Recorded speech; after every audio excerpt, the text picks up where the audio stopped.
Hello guys, welcome back to our channel. என்னுடைய video நீங்கள் first time பார்க்குறதா இருந்தால் சப்ஸ்கிரைப் பண்ணிக்கோங்க, ஆளுங்கிற பட்டனையும் கிளிக் பண்ணிக்கோங்க. அப்போ தான் நான் போடுற வீடியோஸ் உங்களுக்கு நோட்டிஃபிகேஷனில் வரும். வீடியோ மிஸ் பண்ணாமல் பார்க்கலாம். இன்றைக்கி என்ன வீடியோ பார்க்க போகிறோம் அப்படின்னா, ஒடிசாவில் எங்கள் எதிர்த்த வீட்டு பொண்ணு காயத்ரி, அடிக்கடி வீடியோவில் சொல்லியிருப்பேன். அந்த பொண்ணு இப்போ கன்சீவாக இருக்காங்க. லாஸ்ட் இயர் மேரேஜ் ஆச்சு. மேரேஜ் போன பிக்சர் தான் இது. இப்போ கன்சீவாக இருக்காங்க. இப்போ வந்து 5th மந்த் போயிட்டுருக்கு. இவங்களோட முறைப்படி பார்த்திங்க அப்படின்னா 7th மந்த் தான் வளகாப்பு ஃபங்க்ஷன் வைப்பாங்க. நம்ம அந்த ஃபங்க்ஷன் அட்டன் பண்ண முடியாது, ஏன்னா நம்ம அதுக்குள்ளேயே மகாராஷ்டிரா போயிடுவோம். ஸோ அதனால் அதுக்கு முன்னாடி நான் வந்து உனக்கு வளையல் போட்டு விட்றேன் அப்படி சொல்லியிருந்தேன். நம்ம ஊரில் வளகாப்பு ஃபங்க்ஷனுக்குனா நிறைய வாங்கிட்டு போவோம் திங்ஸ்லாம். ஆனால் நான் அந்த மாதிரி எதுவுமே வாங்கிட்டு போகல. ஒரு இதில் ஆப்பிள் வச்சுருந்தேன், ஒரு ட்ரேயில் கண்ணாடி வளையல், அப்புறம் ஒரு சின்ன கிண்ணத்தில் சந்தனத்தை கலக்கி அதை எடுத்துகிட்டு போயிருந்தேன். இவ்வளோ தான். நான் ரொம்ப சிம்பிளாக தான் நான் எடுத்துகிட்டு போயிருந்தேன். ஃபங்க்ஷன் வந்து டே டைமில் வைப்போமா நைட் டைமில் வைப்போமான்னு கேட்டிருந்தேன் அவட்ட. அவள் வந்து எங்களுக்கு நைட் டைம் தான் வசதி, ஈவினிங் 7க்கு அப்புறம் தான் கொஞ்சம் ஃப்ரீயாக இருப்போம், டே டைம்லலாம் வீட்டு வேலைகள் தான் நடந்துகிட்ருக்கோம் அப்படி சொல்லியிருந்தா. நைட் டைம் வளையல் போடலாமா என்னன்னு எனக்கு தெரியல. ஆனால் வந்து நான் வந்து சரி அவங்களுடைய வசதிப்படியே நம்ம பார்த்துக்குவோம் அப்படின்ட்டு ஈவினிங் 7க்கு அப்புறம் அவங்க வீட்டுக்கு போயிருந்தோம். நான் முன்னாடியே சொல்லியிருந்தேன், எங்களுடைய வளகாப்பு ஃபங்க்ஷன்னா நாங்கள் வந்து கல்யாண சாரீ தான் கெட்டுவோம் அந்த ஃபங்க்ஷனுக்கு அப்படின்னு சொல்லியிருந்தேன். அதை ஞாபகம் வச்சுட்டு இப்போ அவளும் அவளுடைய கல்யாண சாரீ தான் எடுத்து வச்சுருந்தா. சாரீ அவ்வளோவா கெட்டதுக்கு விருப்பப்பட மாட்டா, எப்போமாவது தான், ரொம்ப ரேராக தான் கெட்டுவாங்க. அப்படி எப்போலாம் சாரீ கெட்டாலும் என்ன தான் கூப்பிட்டு சாரீ கெட்ட சொல்லுவாள், ஏன்னா அவளுக்கு அவ்வளோவா சாரீ கெட்ட வராது அப்படின்னு.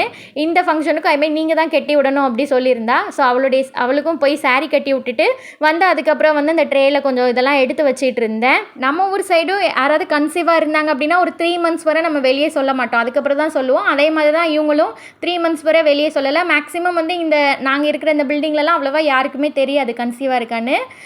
அந்தளவுக்கு தான் சொல்லாமல் தான் வச்சு ஒரு 5th மந்த்துக்கு அப்புறம் தான் சொல்லுவாங்க அப்படிங்கிற மாதிரி சொல்லியிருந்தா. சாரீ நான் தான் கட்டி விட்டுருந்தேன். அந்த சாரீ கொஞ்சம் வெடன்னு இருந்துச்சு, என்னால் ரொம்ப ஒன்றும் நீட்டாக கெட்ட வரல. அது இல்லாமல் டைமும் ஆயிடுச்சா, என்னால் வேகமாக கெட்டினதுனால ரொம்ப ஒன்றும் நீட்டாக கெட்ட வரல. காயத்ரி நல்ல போல்டு தான், நல்ல வாய் பேசுவா. ஆனால் இந்த டைம் என்னன்னு தெரில, ரொம்ப சைலண்ட் ஆகிட்டாங்க. அப்படியே பொண்ணுங்க என்ன தான் போல்டாக இருந்தாலும் வாய் பேசினாலும் இந்த மாதிரி கல்யாண டைம் வளகாப்பு டைம்லாம் அப்படி பொண்ணுங்க அப்படி கொஞ்சம் சைலண்ட் ஆயிடுவாங்க இல்லையா, கொஞ்சம் வெக்கப்பட்டுட்டு. அதே மாதிரி கொஞ்சம் வெக்கப்பட்டுட்டு அப்படியே சைலண்ட்டாக இருந்தா. இவங்களுடைய ஹஸ்பண்டும் டாடா ஸ்டீல் பிளான்ட்டில் தான் ஒர்க் பண்ணுறாங்க. அன்றைக்கி டியூட்டி இருந்துச்சு, அதனால் அவங்களால வர முடியல. வீட்டில் அன்றைக்கி வந்து கரண்ட் வர இல்லை, இன்வெர்ட்டரில் தான் பல்பெலாம் எரிஞ்சுது. ஆனால் வந்து அந்தளவுக்கு ரொம்ப ப்ரைட்டாக இல்லை. ஸோ வீடியோ கிளாரிட்டி இல்லை அப்படின்னா கொஞ்சம் தயவு செஞ்சு மன்னிச்சிருங்க, கொஞ்சம் அட்ஜஸ்ட் பண்ணி பாருங்கள். ஃபஸ்ட்டு சந்தனம் தான் தேய்ச்சி விட்டேன். அப்போ கூட அவட்ட கேட்டேன், உங்கள் இதில் இப்படி சந்தனம் தேய்ச்சி விட்றது இருக்கா அப்படி சொல்லிட்டு. ஆனால் வந்து அவள் அது இல்லை, இந்த மாதிரி சந்தனம் தேய்ச்சி விட்றதுலாம் இல்லை அப்படின்னு தான் சொல்லியிருந்தா. ஸோ எல்லாமே அவளுக்கு புதுசாக தான் இருந்தது. அதுக்கப்புறம் வளையல் எடுத்து வளையல் போட்டு விட்டேன். 2.8 தான் சைஸ் சொல்லியிருந்தா. ஸோ அந்த சைஸ் தான் வாங்கியிருந்தேன். ஆனால் கொஞ்சம் உள்ளே போகிறதுக்கு கொஞ்சம் கஷ்டப்படுற மாதிரி தான் இருந்துச்சு. என்னுடைய ஃப்ரெண்ட்ஸ் சைட்லலாம் பார்த்தீங்கன்னா 5th மந்த் ஃபங்க்ஷன் வந்து பிளாக் சாரீ கட்டிட்டு பிளாக் கலர் வளையல் போட்டுட்டு இந்த மாதிரி பண்ணுறதை நான் பார்த்துருக்கேன். ஆனால் எனக்கு வந்து அப்படி நடக்கலை. நார்மல் ஒரு சாரீ, நல்லா கலரான வளையல் அப்படி தான் பண்ணோம். அதேமாதிரி நம்ம ஊர் சைட்லலாம் பார்த்தீங்கன்னா 5 வகை சாப்பாடு செஞ்சு எடுத்துகிட்டு போவாங்க. ஆனால் நான் வந்து அப்படி எதுவும் செய்யலை. ஏன்னா லெமன் ரைஸ், அதுக்கப்புறம் புளி சாதம், இதெல்லாம் வந்து அவங்க கேள்விப்பட்டதும் இல்லை, சாப்பிட்டதும் இல்லை. நம்ம வந்து இதை செஞ்சு கொடுத்து சாப்பிட்டு அதுக்கப்புறம் ஏதாவது ஒத்துக்கல, உடம்பு சரியில்லாமல் போயிடுச்சு அப்படின்னா ரொம்ப கஷ்டமாயிடும் இல்லையா. அதனால நான் அந்த மாதிரி எதுவும் செஞ்சுட்டு போகல. ரொம்ப சிம்பிளாக நான் இந்த மாதிரி மட்டும்தான் எடுத்துகிட்டு வந்திருந்தேன். அதுமாதிரி என்னுடைய வளகாப்பு ஃபங்க்ஷன் ஃபோட்டோலாம் அவட்ட காமிப்பேன். அப்போ பார்த்துட்டு எதுக்கு இவ்வளோ வளையல் போடுறீங்க, டிஸ்டர்பாக இருக்காதா அப்படின்னு கேட்டால், இல்லை இது டிஸ்டர்ப்லாம் கிடையாது, இது வந்து வேறு மாதிரி ஒரு ஃபீலிங்கு. இந்த ஃபங்க்ஷன் அன்றைக்கி தான் இவ்வளோ வளையல் போட முடியும், ஒரு 3 months மேக்ஸிமம் போடுவோமா, அவ்வளோதான் போட முடியும். அதுக்கப்புறம் ஃபங்க்ஷன் அன்றைக்கி போட்ட வளையல ஹாஸ்பிட்டலுக்கு டெலிவரிக்குன்னு போவோம்ல, அதுக்கப்புறம் தான் கலட்டுவோம், அந்த மாதிரிலாம் சொல்லியிருந்தேன். அது இல்லாமல் கையில் வளையல் இப்படி நம்ம அசைக்கும் போது சவுண்டு கேட்கும், அது வந்து பேபிக்கு நல்ல ஒரு எனர்ஜி கொடுக்கும், பேபி நல்லா ஆக்டிவாக இருக்கும், அதனால அந்த டைம் போடுறது வந்து ரொம்ப நல்லது அப்படின்னு எங்கள் ஊர் சைட்லாம் சொல்லுவாங்க அப்படி சொல்லியிருந்தேன். அதுக்கப்புறம் காயத்ரியோட அக்காவையும் போட சொல்லியிருந்தேன், நீங்களும் போடுங்க அப்படின்னு. அவங்க வந்து நானும் போடணுமா அப்படின்னு ரொம்ப ஆச்சரியமாக கேட்டாங்க. வீட்டில் இருக்கிற எல்லாருமே போடலாம் அப்படி சொல்லியிருந்தேன். ஸோ அவங்க போட்டு விட்டாங்க. அதுக்கப்புறம் அவங்க அம்மாவையும் போட சொல்லியிருந்தேன்.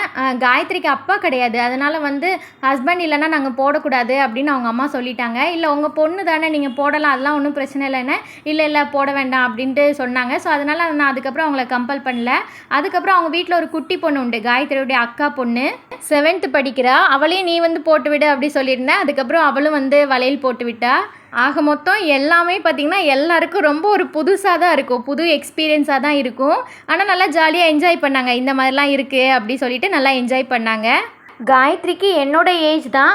ஆனால் ஒரிசாவில் பார்த்தீங்க அப்படின்னா பொண்ணுங்களுக்கும் சரி பசங்களுக்கும் சரி லேட்டாக தான் கல்யாணம் பண்ணுவாங்க. அதாவது நம்ம ஊரில் பொண்ணுங்களுக்கு சீக்கிரம் கல்யாணம் முடிக்கணும் அப்படின்னா ஒரு 21 வயசில் கொஞ்சம் முடிச்சிருவாங்க. ஆனால் அதே இது ஒரிசாவில் பார்த்திங்கன்னா ஸ்டார்டிங்கே ஒரு 27 வயசில் தான் முடிப்பாங்க. கேர்ள்ஸுக்கு வந்து ஸ்டார்டிங்கே 27 தான். கொஞ்சம் படித்து நல்லா எக்ஸாம் எழுதி வேறு ஒரு கவர்மெண்ட் ஜாப்லாம் போகணும் அப்படின்னா அவங்களுக்குலாம் மினிமம் 32 தான் கல்யாணம் ஆகுது.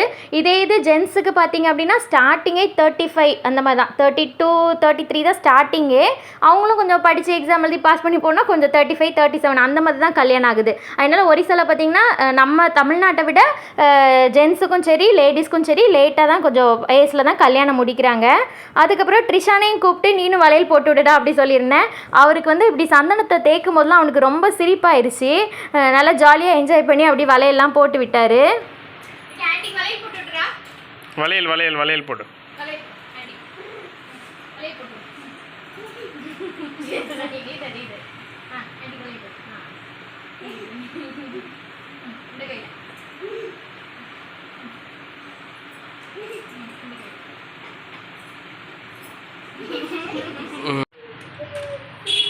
அதுக்கப்புறம் நைட்டு சாப்பாடு வந்து அவங்க வீட்டிலே வந்து செஞ்சுருந்தாங்க. சாதம், அதுக்கப்புறம் சிக்கன் கிரேவி, பன்னீர் கிரேவி இதெல்லாம் செஞ்சுருந்தாங்க.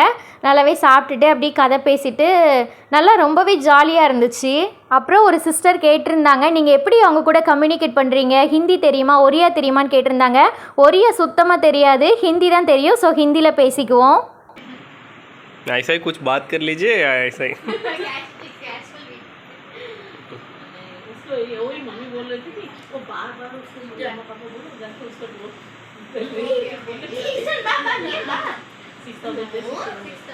अभी ना पूरी उसका घर कितना रहते हैं अभी वो 6,500 दे रहे थे, अभी 7,500. ஓகே கைஸ், வீடியோ பிடிச்சிருக்குன்னு நினைக்கிறேன். வீடியோ பிடிச்சிருந்துச்சுன்னா லைக் பண்ணுங்கள், சேனலை மறக்காமல் சப்ஸ்கிரைப் பண்ணுங்கள், உங்களுடைய ஃப்ரெண்ட்ஸ் அண்ட் ஃபேமிலிக்கும் ஷேர் பண்ணி சப்போர்ட் பண்ணுங்கள். பாய், டேக் கேர்.